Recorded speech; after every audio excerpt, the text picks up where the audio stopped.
Good morning dear student, मैं सोनाली स्वागत करती हूँ मेरे चैनल बायोलॉजी सोनाली में। तो आज एक नया टॉपिक देखेंगे बीएससी फर्स्ट सेमेस्टर का कोर पेपर 1 यूनिट 3 जो कि जनरल करेक्टरिस्टिक ऑफ आर्थ्रोपोडा। तो प्रीवियस क्लास में हम लोग एनिलिडा का जनरल करेक्टरिस्टिक और क्लासिफिकेशन ऑलरेडी डिस्कशन कर चुके हैं। तो आज के क्लास में हम लोग आर्थ्रोपोडा के बारे में डिस्कशन करेंगे। जो भी मेरे चैनल पर नए आए हैं, अगर आप प्रीवियस क्लास नहीं देखे हैं तो आप मेरा डिस्क्रिप्शन जाके देख सकते हैं। डिस्क्रिप्शन में मैं सारा लिंक दे दूंगी। इसके अलावा आप मेरे टेलीग्राम चैनल पर भी ज्वाइन हो सकते हैं, जहाँ पर आपको पीडीएफ भी मिलेगा और लेटेस्ट वीडियो जो भी मैं करती हूँ उसका भी अपडेट आपको मिल जाएगा। तो आज का क्लास स्टार्ट कर रहे हैं। उससे पहले जो भी मेरे चैनल पर नहीं आए हैं, अगर मेरे चैनल को सब्सक्राइब नहीं किए तो सब्सक्राइब कीजिए, लाइक करिए और शेयर कीजिए।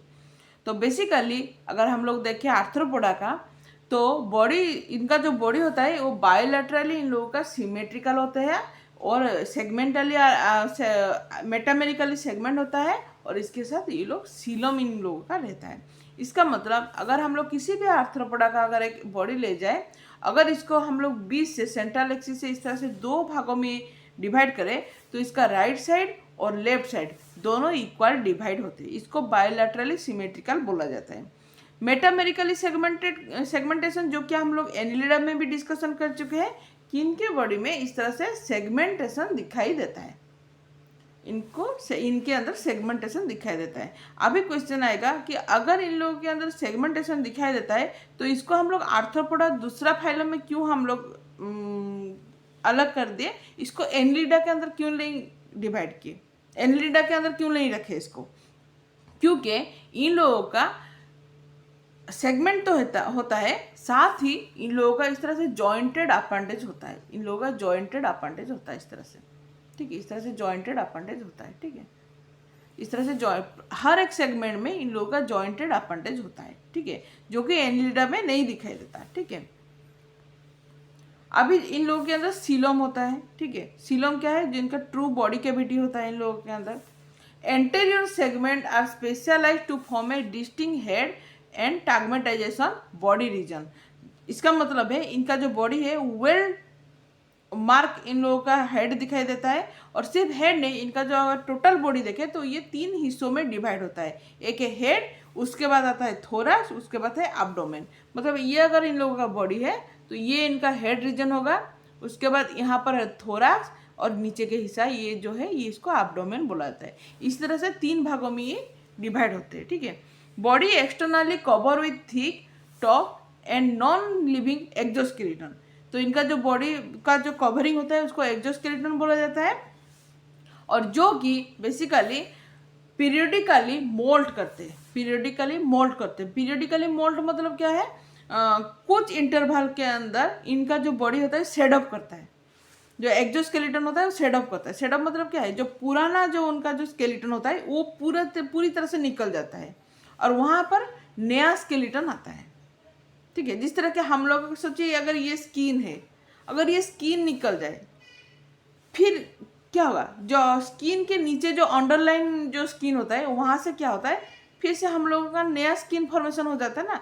तो एग्जैक्टली इनके अंदर भी कुछ टाइम और इंटरवल में इनका भी बॉडी में मोल्टिंग होता है। जो एक्सोस्केलेटन है वो निकल जाता है और नया वहाँ पर स्केलेटन आ जाता है। इसको मोल्टिंग बोला जाता है, ठीक है, मोल्ट होता है। A pair of externally jointed segmental appendage is usually present in each segment.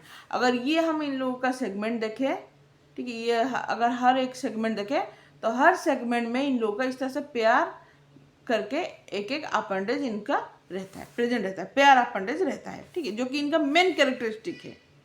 जो आर्थ्रोपोडा है उनका मेन कैरेक्टरिस्टिक होता है, ठीक है। Presence of musculature with distinct strip muscle are attached to the linear surface of the skeletal system.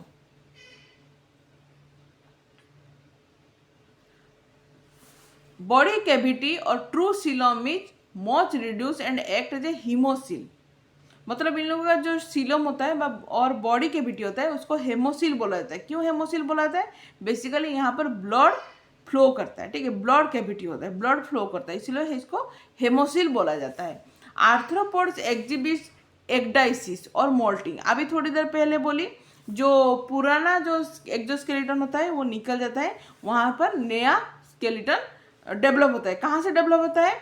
जो skeleton होता है जस्ट स्केलेटन के नीचे एक लेयर होता है, उसको लेयर को एपिडर्मिस लेयर बोला जाता है, वहीं से नया स्केलेटन निकलता है। ठीक है, तो इसको एक्डाइसिस और मोल्टिंग भी बोला जाता है। सर्कुलेशन सिस्टम इनका होता है जो कि ओपन टाइप सिस्टम होता है। ओपन टाइप मतलब क्या होता है? इनका जो ब्लड है, ब्लड का कोई सेपरेट तो वेसल नहीं होता है, इनका जो भी वेसल होता है, ब्लड वेसल होता है, सॉरी जो ब्लड वेसल होता है वो डायरेक्टली हेमोसिल में जाके ओपन होता है। जो इनका सीलोम होता है ना, सीलोम को बेसिकली ये लोग इनका जो सीलोम होता है इसको हेमोसिल बोला जाता है।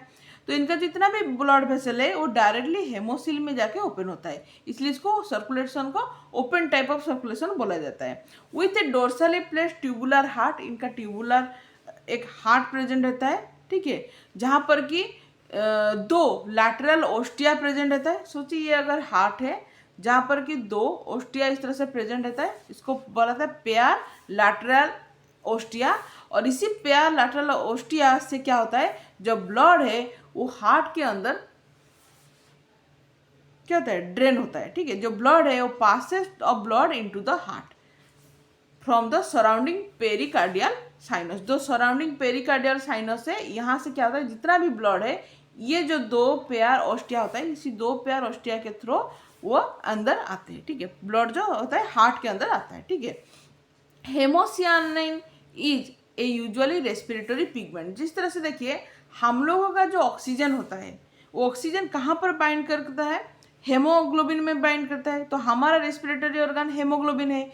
इसी तरह से आर्थ्रोपोडा का जो रेस्पिरेटरी पिगमेंट, इसको हेमोसियानिन बोला जाता है, जहाँ पर क्या है ऑक्सीजन जाके बाइंड करता है। ठीक है, उसके बाद जो इनका माउथ और एनोस दोनों प्रेजेंट रहता है at the two terminal end of the body.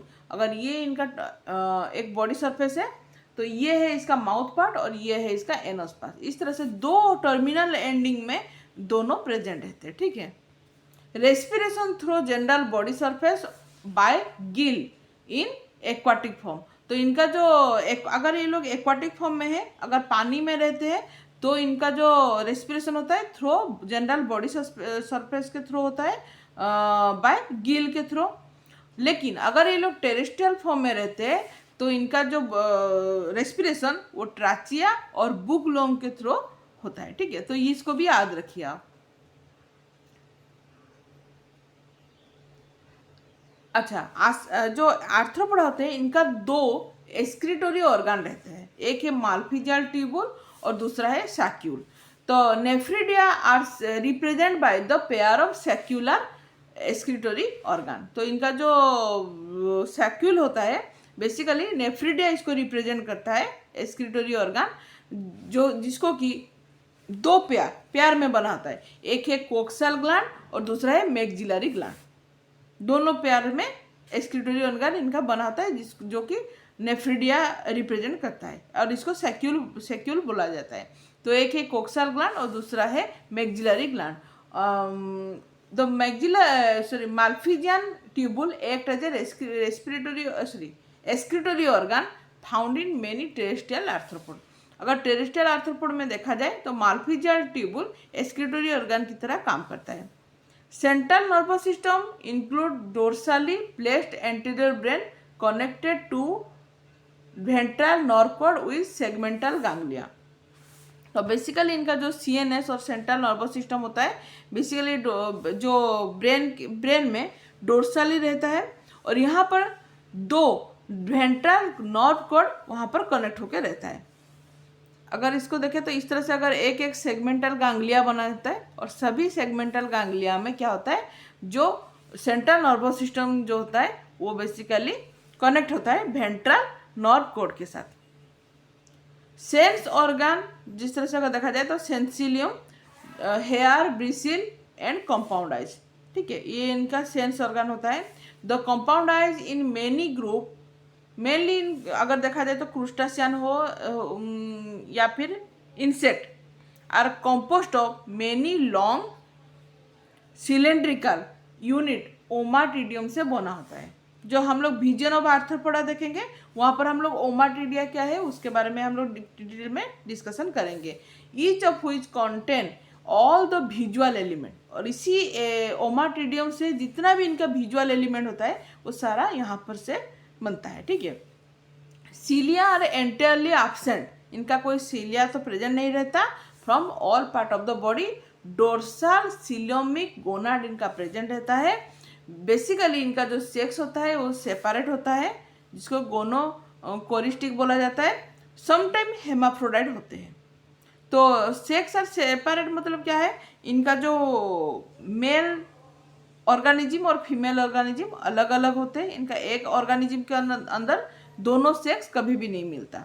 Sometime कुछ स्पेसीज में ये लोग का जो एक ऑर्गेनिज्म के अंदर दोनों गोनाड या फिर सेक्स मिलता है, जिसको कि हेमाफ्रोडाइट बोला जाता है।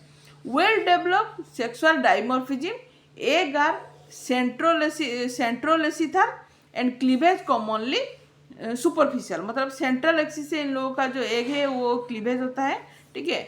और उसके बाद देखिए जो फर्टिलाइजेशन होता है वो फर्टिलाइजेशन हमेशा इंटरनली फर्टिलाइजेशन होता है। कहाँ कहाँ पर इंटरनल फर्टिलाइजेशन होगा, टेरेस्ट्रियल फॉर्म में। टेरेस्ट्रियल स्पेसीज के अंदर इंटरनल फर्टिलाइजेशन दिखाई देता है, मतलब इनसाइड बॉडी फर्टिलाइजेशन होता है। लेकिन अगर एक्वाटिक स्पेसीज है इनके अंदर फर्टिलाइजेशन एक्सटर्नल होता है, मतलब आउटसाइड बॉडी, जहाँ पर कि क्या वाटर मीडियम में और एक्वाटिक मीडियम में फर्टिलाइजेशन होता है, ठीक है। डेवलपमेंट में भी डायरेक्ट और इनडायरेक्ट। अगर इन लोगों के अंदर एक्सटर्नल फर्टिलाइजेशन दिखाई देता है तो इसका मतलब है डेवलपमेंट भी इनडायरेक्ट होगा। सबसे पहले लार्वा स्टेज होगा और वहाँ से एडल्ट में कन्वर्ट होते हैं ये लोग, ठीक है। लेकिन अगर इंटरनल फर्टिलाइजेशन है तो डेवलपमेंट ऑब्वियसली डायरेक्ट डेवलपमेंट होता है। Parthenogenesis is seen in some member. तो अगर देखा जाए पार्थेनोजेनेसिस की क्या है, एक गैमेट डायरेक्ट फर्टिलाइज करता है विदाउट द ओपोनेंट गैमेट।